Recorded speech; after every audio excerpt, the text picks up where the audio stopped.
Hello USAFIT family, this is Brant from Nutrition First Coaching, where we do not only personalized nutrition coaching, we also do performance work, strength training, and getting you in the best shape of your life. So today we're going to talk about, now you're just a week out for Run from the Zoo. 1 week left, what do you do so you don't screw up all your hard training and you're ready to go when Sunday rolls around? No matter what distance you're doing, reducing the volume is the key to performing well on Sunday. At this point, I like to tell people reduce to 1/3 of the total volume. So if we're at 1/3 of our volume, not only for running, but also for our strength work, that means we go out, we still keep a little bit of frequency, but we're gonna even reduce that. And when we go out, instead of running 3 miles, we're gonna run 1 mile. Add a little walking into it.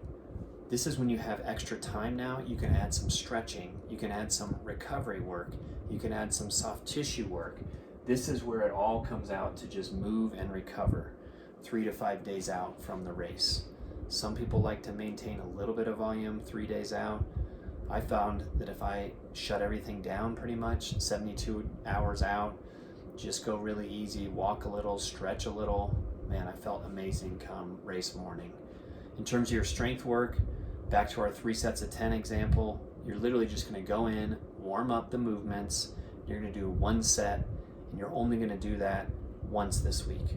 So not only do we reduce the total volume of what you're doing, we also reduced the frequency of how much you're gonna work out. So just 1 little strength session earlier in the week, Monday or Tuesday, that gives your muscles plenty of time to recover going into Sunday. All right, let's talk about the nutrition coming into this. You don't need to carb load. That's a total myth. Unless you're doing a 100-mile ultra, getting as much carbohydrates into your body is really just gonna be detrimental to you. You're probably just gonna swell up, you're gonna feel bloated, you potentially could overeat fiber, which is the biggest no-no, and you don't really need it for a race that's gonna be under 3 hours.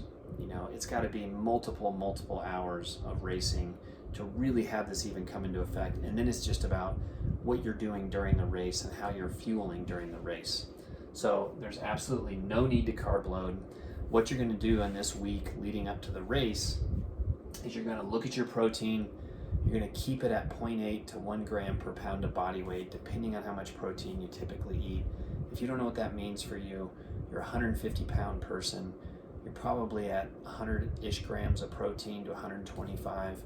You know, if you want to bump that up a little bit because that's going to keep you a little bit more satisfied, that's fantastic. Help the muscles repair a little bit in this week. Carbohydrate wise, we're going to go to 2 to 2.5 grams per pound of body weight. This may seem like a lot, but this is going to be of high quality carbs, mostly vegetables. Lean more towards vegetables than fruits this week. Try to get the good carbs in as we get closer to the actual race day.